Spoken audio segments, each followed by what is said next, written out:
हिंदी साहित्य और पीएचडी के इस चैनल पर आप सभी का एक बार फिर से स्वागत है। चलिए शुरू करते हैं अपनी आज की इस कक्षा को अपनी आत्मकथा आप खुदरी के साथ। जैसा कि आप जानते हैं कि इस आत्मकथा के माध्यम से रमणिका गुप्ता ने सामंतवादी परंपराओं को तोड़ने का प्रयास किया, प्रत्येक उस परिस्थिति का विद्रोह किया जो स्त्रियों के खिलाफ थी, हर एक मान्यता का विरोध किया जो स्त्री को एक स्त्री बनाती थी।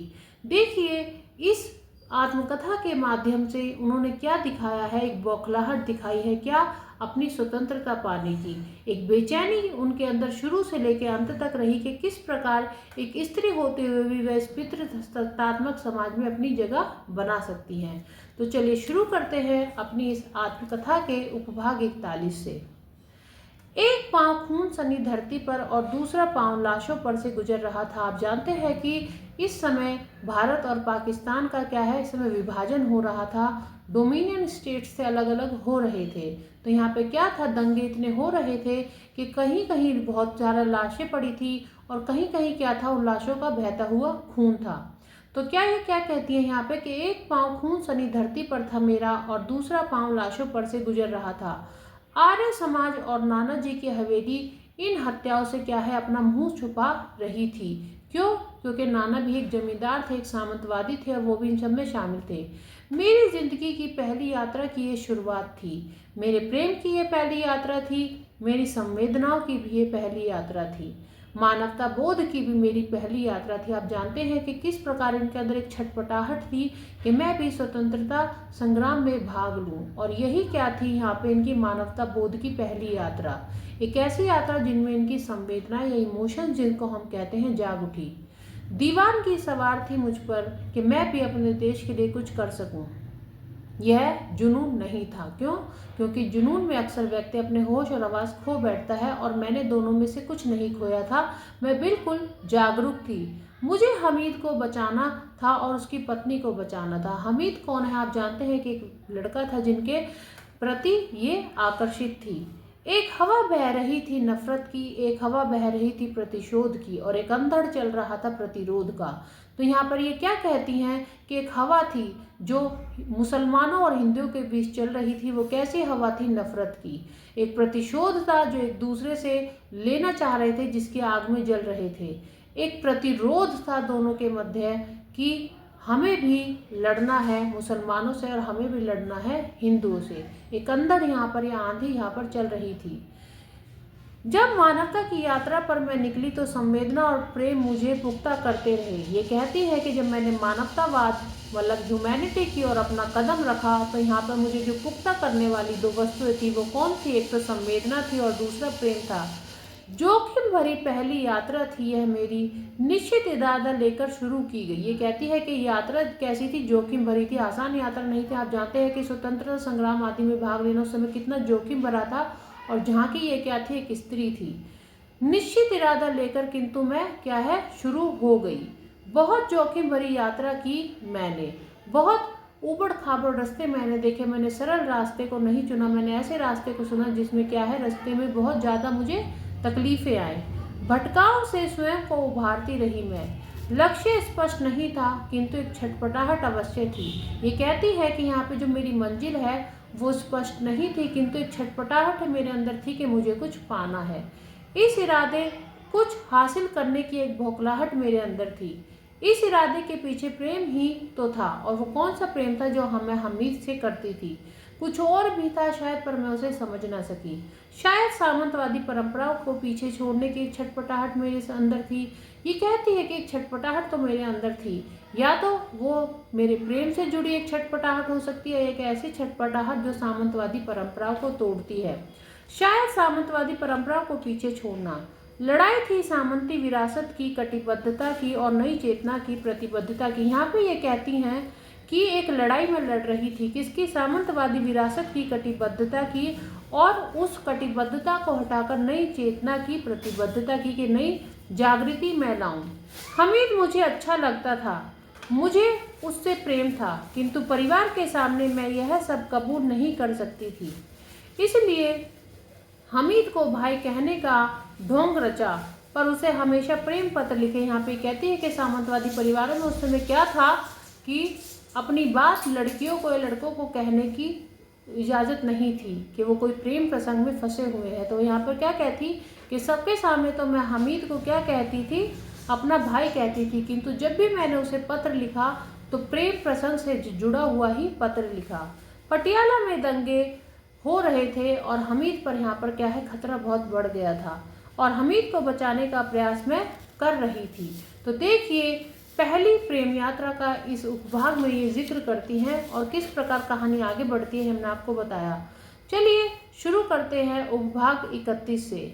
मैं डॉक्टर बेदी की साली हूँ। यहाँ पे क्या होता है कि बीबी जी के पास गुरुद्वारा सिंह सभा से एक संदेश आया जिसमें एक औरत ने लिखा कि एक औरत जो अपने पति को आपकी बहन बताती है, हमारे लोगों ने पकड़ी है, आप आकर पहचान करें।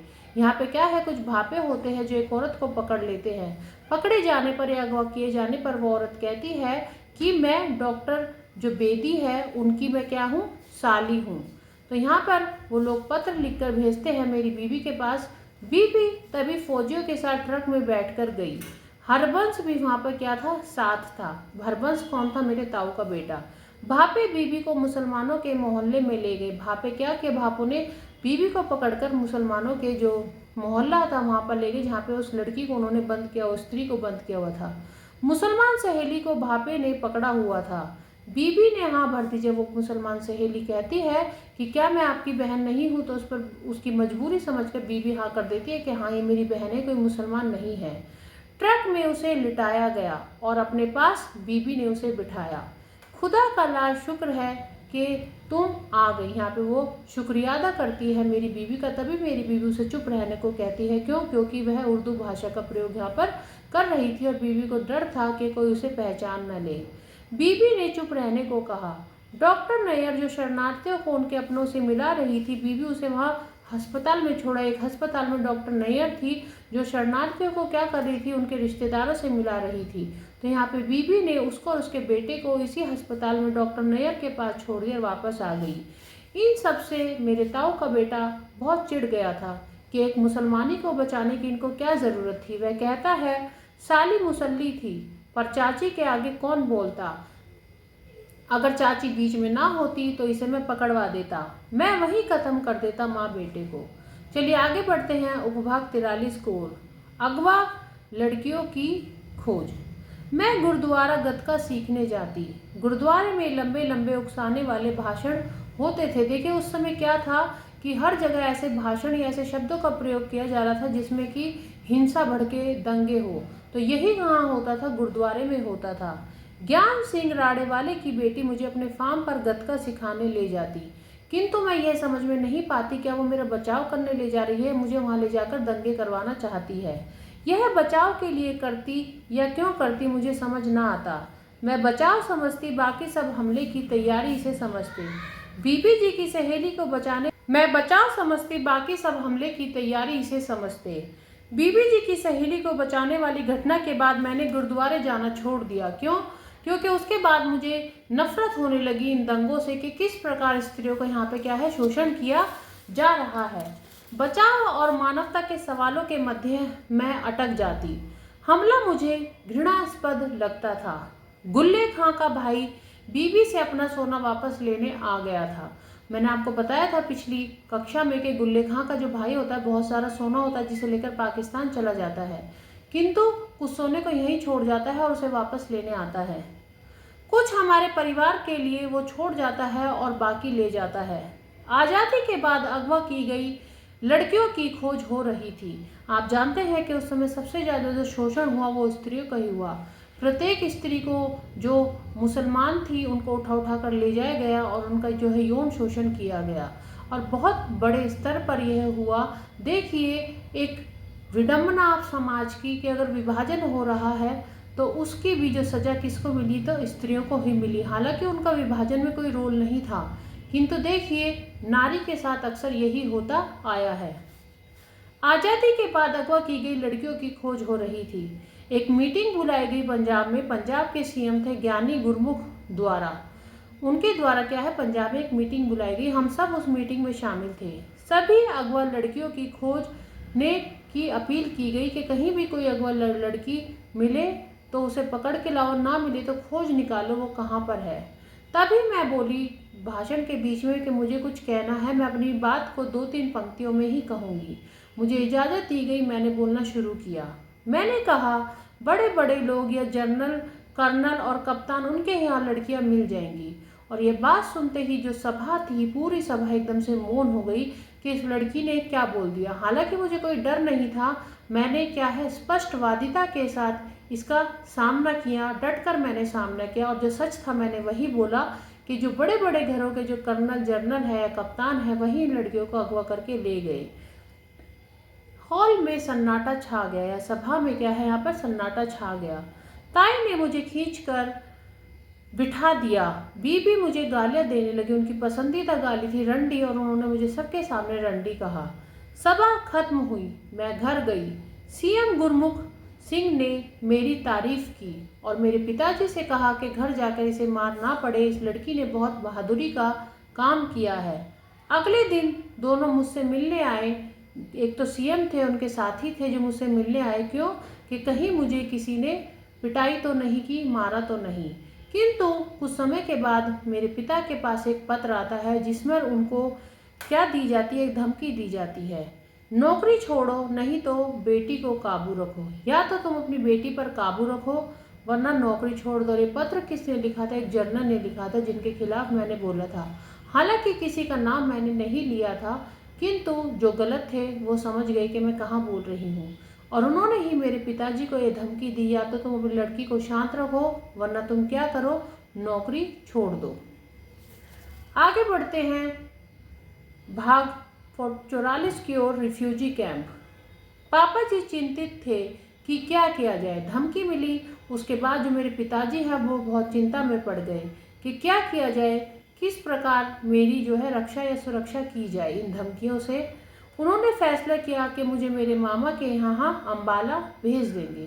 मैं भी उनके कहने से चली गई। वही रिफ्यूजी कैंप में मेरा आईए का सर्टिफिकेट भी मुझे मिलने वाला था।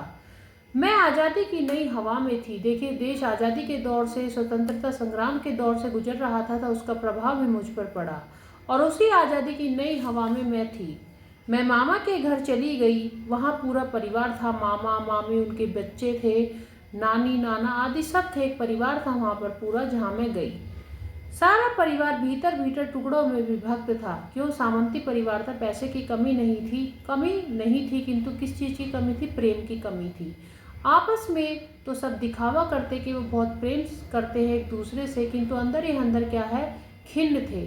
किसी भी रिश्ते को निभाने के लिए कोई तैयार नहीं था, किंतु एक मजबूरी थी कि वो सब निभाए जा रहे थे। सभी सामंती अहम में चकनाचूर थे मेरे मामा के घर पर। मैं हर रोज रिफ्यूजी कैंप अब यहाँ से जाने लगी, समाज सेवा करती, जिसका मुझे शौक भी चढ़ा हुआ था, और इसके द्वारा मैं यह भी देख लेती कि आसपास क्या चल रहा है, जो विभाजन हो रहा है वो कैसे हो रहा है और क्या क्या चल रहा है। रोज कैंप मैनेजर से जाकर मैं मिलती। इस प्रकार वहाँ पे क्या है, एक पूरा ग्रुप हमारा बन गया। काम बांट लेते हम सारे आपस में, जो टीममेट्स थे हम आपस में मिलकर क्या है काम बांटने लगे। शरणार्थियों को पढ़ाना, खाना आदि देना, उनको उनके बिछड़ों से मिलाना, ये काम हमें मिलने लगा। आरएसएस की जो है शाखाएं यहाँ पर लगने लगी। गत्के की व्यवस्था भी थी। खालिस्तान की मांग भी होती। जब हिंदुस्तान बना, पाकिस्तान बना, तो कुछ लोगों ने कहा हमें खालिस्तान भी चाहिए। बलराज साहनी की बहनें भी यही थी। देखिए, बलराज साहनी हमारे हिंदी साहित्य के एक बहुत बड़े साहित्यकार है, एक लेखक है, तो उनकी बहनें भी यहाँ पे थी। वो क्या काम करती थी? उनकी बहन कम्युनिस्ट पार्टी का लिटरेचर बांटा करती थी। कभी कभी मुझे भी नियंत्रण करने को देती। यहाँ आज़ादी की एक लहर सदैव मेरे मन में चलती। शरणार्थी कैंप की टीम मैनेजर मैं यहाँ पर बन गई थी। मैंने इतना अच्छा काम किया कि पूरी टीम को चलाने वाली मैं यहाँ पर बन गई। आगे बढ़ते हैं उपभाग 45 की ओर, नोआखली और अनशन। यहाँ पर नोआखली की जो घटना हुई थी महात्मा गांधी उनके द्वारा, ये यहाँ पर बताई जा रही है।